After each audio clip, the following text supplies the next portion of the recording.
The sound of the V6 turbos arrive in Bahrain under the spotlights as we come to the third round of this 2017 campaign. Max Verstappen once again takes pole position, the only person to do so far this season, and it will be Sebastian Vettel who starts alongside the Dutchman once again. Daniel Ricciardo bettered both Mercedes and the Ferrari of Kimi Raikkonen. Nico Hülkenberg continues to better his qualifying by at least one position each round. Both McLarens failed to qualify higher than the pair of Renault and the Haas cars. Not having either of their cars ahead of the Renault is not a good look for the British-based team that will unveil their new livery at the Russian Grand Prix. Carlos Sainz did an outstanding job to get his Toro Rosso ahead of both Williamses and the Force Indias, while teammate Daniel Kvyat's seat looks to be under threat if he cannot deliver by the Spanish Grand Prix, according to Dr. Helmut Marko. Felipe Nasr outqualified the Saubers in what will unfortunately be Manor's last race in Formula 1. It's sad to see a team with as much spirit as Manor bite the dust. They did try their best, and in their final race, they will try their best to beat Sauber. The grid has been set up, the lights are turned on, and it's almost time for the race here in the desert. Time for Sean to give us the full grid. Max Verstappen takes his third consecutive pole position with Sebastian Vettel alongside. Daniel Ricciardo leads row 2 with Valtteri Bottas outqualifying his Mercedes teammate. Nico Hülkenberg leads two-time world champion Fernando Alonso, while Romain Grosjean heads Stoffel Vandoorne. Carlos Sainz had an outstanding qualifying, placing his Toro Rosso in P12 ahead of the remaining Renault of Jolyon Palmer and Esteban Ocon. Lance Stroll bettered his Williams teammate Sergio Perez and Daniel Kvyat.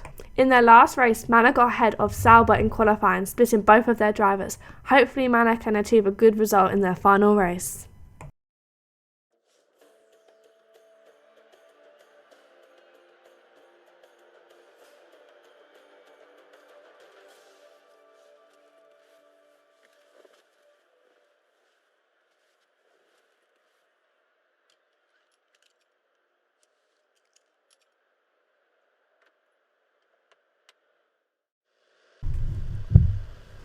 What is up, guys? We are back with the third round of this career mode, and I'm happy. I'm in a good mood. I sound slightly different probably because I've got a brand new microphone, so I'm sounding a lot better. It's been a long time coming for me to get a microphone, but nonetheless, we are here for the Bahrain Grand Prix. Well, probably one of my favourites.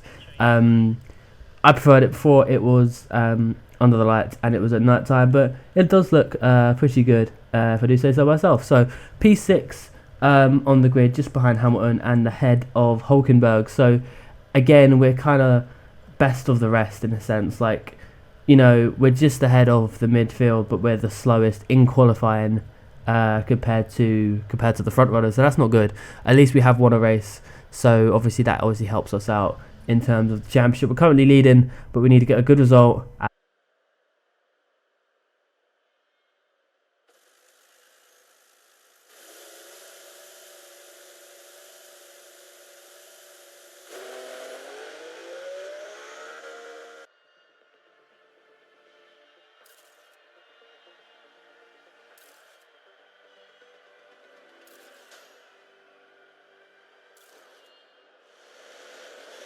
Sitting on the grid, and our helmet is absolutely sparkled up. Like, there's a little beam of light that's really going to be irritating for me for this race. But we're underway, and we've got a little bit of a good start over Hamilton. We've got Ricciardo, who's kind of bogged down a little bit, so he's going to have Mercedes coming up the inside and the outside of him very, very shortly. We're going to have a little look.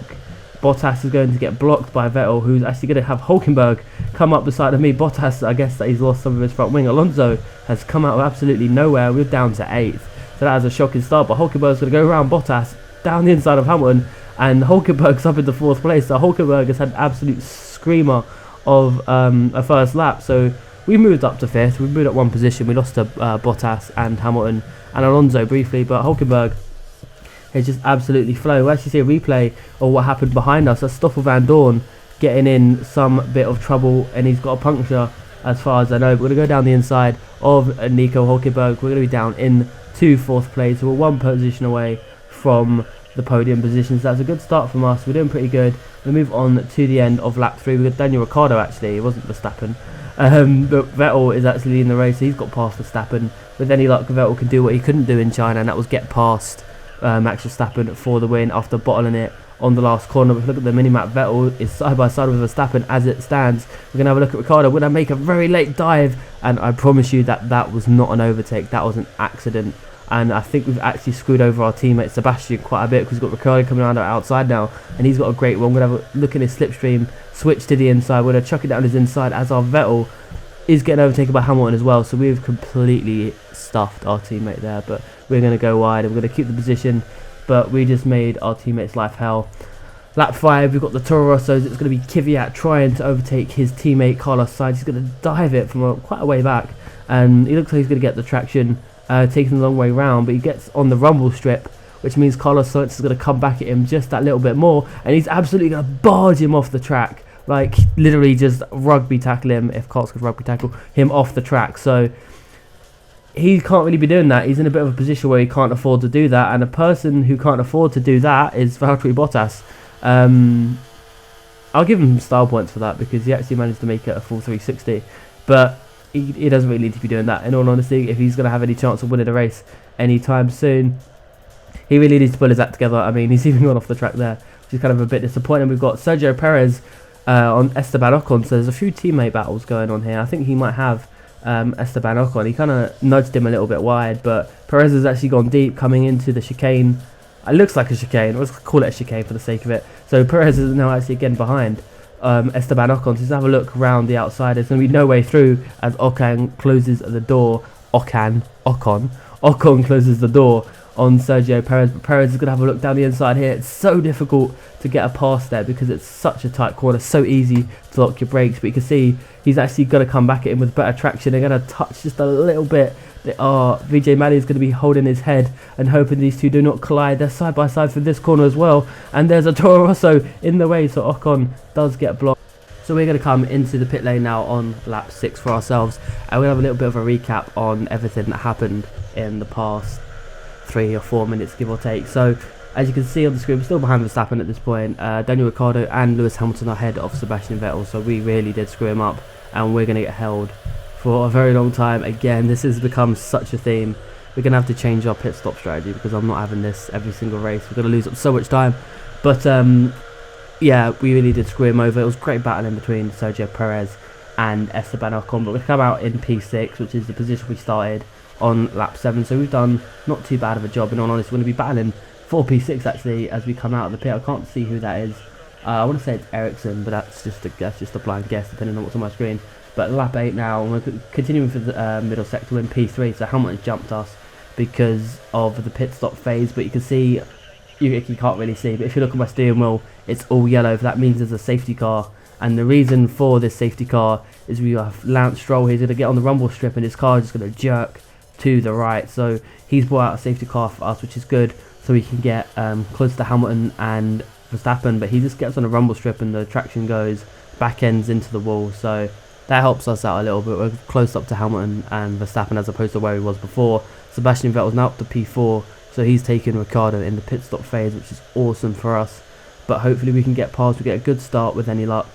But we both know that the Ferrari is not very great on straight line speed at the moment. But we're going to do whatever we can. Flag goes green, we're going to drop the hammer, and the Mercedes and Red Bull just goes off into the distance, and we have to sit here like we've got no straight line speed whatsoever. But we have to move on a little bit further now. We're on lap 11, which I believe is the same lap. We've got Grosjean going down the inside of Fernando Alonso. So McLaren are falling apart, basically. McLaren are falling apart, and Grosjean doing a good job. We've got Magnussen now battling Danny Kvyat, who took out Carlos Sainz earlier in the race, but Magnussen taking a very weird line indeed, but Magnussen is indeed passed. Now we've got the Saubers going at it. That's Marcus Ericsson going around the outside of Pascal Wehrlein, getting some great traction on the outside. So many drivers do that in that position. This is such a great overtaking opportunity. It's great, but now we have Valtteri Bottas again doing the exact same thing that Pascal Wehrlein did, albeit a little bit closer to Danny Kvyat. So that will move Valtteri Bottas into 10th place, just 1 place behind Kevin Magnussen. So Valtteri Bottas is in the points after his little spin he had earlier, but that's not too bad. We've got Daniel Ricciardo who's going straight on at the corner, and he's found himself in the gravel trap. He is going to beach that car in the gravel trap, and that Red Bull is done. He was on, I think, a net P5, just ahead of Romain Grosjean and behind Sebastian Vettel, but he has absolutely thrown that away, and he's going to start rolling back down the hill. But we're going to come across the line, guys, in P3. We couldn't catch them, we just couldn't do it, but we managed to make it happen. P3 isn't too bad, could have done better, but it's not the end of the world. The Dutch wonderkid Max Verstappen takes victory in the third round of the season after converting his pole to the win. Lewis Hamilton claimed himself and Mercedes their first podium of the season after what was a very shaky start for the defending champions. Ferrari had a strong race here as well in the desert, claiming third and fourth. A fantastic performance from Romain Grosjean got his Haas home to 5th place, beating double world champion Fernando Alonso. Felipe Massa beat his teammate Lance Stroll into 8th, and Valtteri Bottas took home the sole remaining point. Unfortunately for Manor, Felipe Nasr finished just behind Marcus Ericsson, meaning their final race was not one to remember. The next race returns to Sochi, the home race of Danny Kvyat, a man who really needs to deliver in this 2017 season. Mercedes will also be looking to improve their season, and Kimi Raikkonen will be looking for the win. So looking at the driver standing, guys, we are still leading by just about 2 points, which we need to improve or we're not going to keep that. Sebastian Vettel on 30 points, Lewis Hamilton just behind, Ocon still doing strong in 5th place. Obviously he's fallen down a few positions. Fernando Alonso not on form at the moment. Daniel Ricciardo obviously not scoring any points neither. Valtteri Bottas in 9th place. He's going to be out by the end of the season if he does not fix what he's doing. Felipe Nasr still holding on to 10th place, although it being their last race. Carlos Sainz and Nico Hülkenberg bringing up the rear. Constructors, on the other hand, is looking a bit more positive for ourselves. We are a few points ahead of Red Bull. Mercedes is way off the pace. McLaren, Honda still somehow in there, ahead of the rest of the pack, I suppose. Toro Rosso actually ahead of Renault, which I think is very surprising, considering the odds at the beginning of the season. Manor still in P8, but they're not doing too bad. It's sad to see them go, but obviously, what more can you do, I suppose? So that's been it, guys. Hope you enjoyed this race. It was a little bit rushed because everything kind of went down the wrong turn, but the next race will be a lot better, I promise you, and it'll be a lot more organised. But anyway, until next video then, guys, I'll see you then. Take care, and bye-bye.